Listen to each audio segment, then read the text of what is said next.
In the quiet, ancient village of Umuaka, where the wind carried whispers of ancestors and the earth held secrets older than time itself, a child was born on a night no one would ever forget. The sky had been restless. Thunder rolled without rain, and the moon hid behind thick clouds as if it feared to witness what was coming. Inside a small mud hut at the edge of the village, a woman labored through pain that felt unnatural, deep, heavy, almost spiritual. Then the child came. A girl. But she did not cry. The silence that followed her birth was louder than any scream. Her mother, Ijeoma, held her tightly, her heart pounding with both love and fear. "Why is she not crying?" she whispered, her voice trembling. Moments later, the baby finally let out a soft cry, but something was wrong. Her eyes. They did not open. Days turned into weeks, and weeks into months, yet the child's eyes remained shut to the world. The elders were called. Herbs were burned. Prayers were spoken. Sacrifices were made. But nothing changed. "She is not like other children," one elder said gravely. "This one walks between worlds." Fear spread quickly in Umuaka. In a place where every misfortune had a spiritual explanation, the unknown was dangerous. The child was named Adanma, beautiful child, but the name felt more like a plea than a truth. As Adanma grew, it became clear that she was completely blind. She could not see the sun that warmed her skin, nor the faces of those who whispered about her. She lived in a world of sound, touch, and feeling. She recognized her mother's footsteps from a distance, knew when someone was sad without a word being spoken, and could tell when rain was coming long before the first drop fell. But instead of seeing her abilities as a gift, the villagers saw them as something unnatural. Children avoided her. Women spoke in hushed tones when she passed. Men shook their heads, convinced she carried a hidden curse. "She is not ordinary," they would say. "She brings bad luck. She should have never been born." Adanma heard everything. Every whisper. Every insult. Every fear. But she never complained. Instead, she smiled gently and lived quietly, helping her mother with small tasks, moving through the village with a grace that confused those who watched her. Despite her blindness, she never stumbled.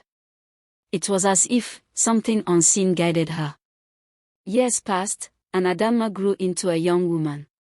Her beauty became undeniable, smooth dark skin, calm expression, and a presence that felt both peaceful and mysterious. Yet no man came forward to seek her hand in marriage. Fear was stronger than admiration. Even her own relatives kept their distance, afraid of being associated too closely with her. Still, Adanma remained kind. Still, she remained calm. Still, she waited. Then one evening, everything began to change. A stranger entered the village. He was an old man, dressed in warm cloth, his staff tapping the ground with each slow step. His eyes were sharp, too sharp for someone his age, and his presence carried a weight that made even the bravest men uneasy. The villagers gathered around him as he sat near the secretary. "I have come with a message," he said, his voice low but commanding. The air grew still. "There is one among you," he continued, "who sees what none of you can see. When the great darkness comes, only she will lead you to safety." Murmurs erupted. "Who is it?" someone asked. The old man did not hesitate. "The blind maiden." Silence fell like a heavy stone. "Adanma." Fear returned, stronger than before. "If she holds such power," one man said, "then what else does she carry? What if she is the cause of the darkness?" another whispered. From that moment, Adanma was no longer just an outcast. She became a threat. People avoided her completely. Some refused to walk the same path as her. Others demanded she be sent away from the village. Even Ijeoma, her mother, felt the pressure. But Adanma remained the same. Quiet. Gentle. Unshaken. Until the night the darkness came. It began without warning. The sun set as usual, but the night that followed was not like any other. The darkness was thick, unnatural. It swallowed everything. The moon vanished. The stars disappeared. Lamps refused to light. Even fire burned weakly, as though suffocating. Panic spread instantly. People stumbled through the village, unable to see even their own hands. Children cried out for their parents. Men shouted in confusion. The familiar parts of Umuaka became a maze of fear. It was as if the entire village had gone blind. And in that chaos, a voice rose. Come. Clear. Unshaken. Do not be afraid. It was Adanma. At first, no one moved. But then she spoke again. Follow my voice. I will lead you. They hesitated. This was the girl they had rejected. The one they feared. But they had no choice. One by one, they began to follow her voice. Adanma walked slowly, her staff tapping the ground in steady rhythm. Left. Right. Forward. She moved with certainty, like someone who could see everything around her.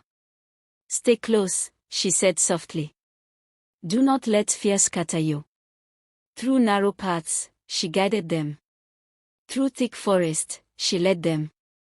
At one point, she stopped suddenly. Do not move, she warned. Moments later, a massive tree crashed down exactly where they would have been. Gasps filled the air. How did she know? They continued. Hours passed, but Adanma never faltered. Finally, she stopped. We are safe now, she said. Slowly, the darkness began to lift. First, a single star appeared. Then another. Then the moon broke through the clouds, casting pale light across the land. The villagers looked around. They were at the edge of a high hill overlooking the village, a place safe from the strange force that had consumed their homes.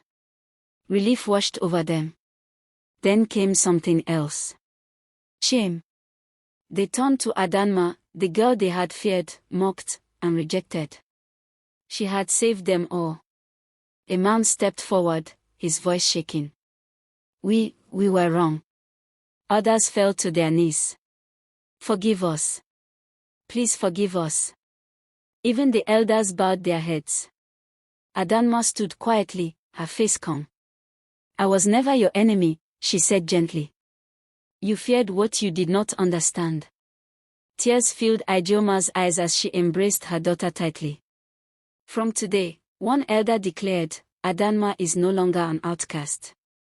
She is the light of Umuaka.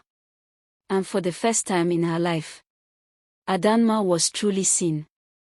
Not for her blindness, but for who she really was. A girl who did not need eyes to see the truth. A girl whose heart was clearer than sight itself.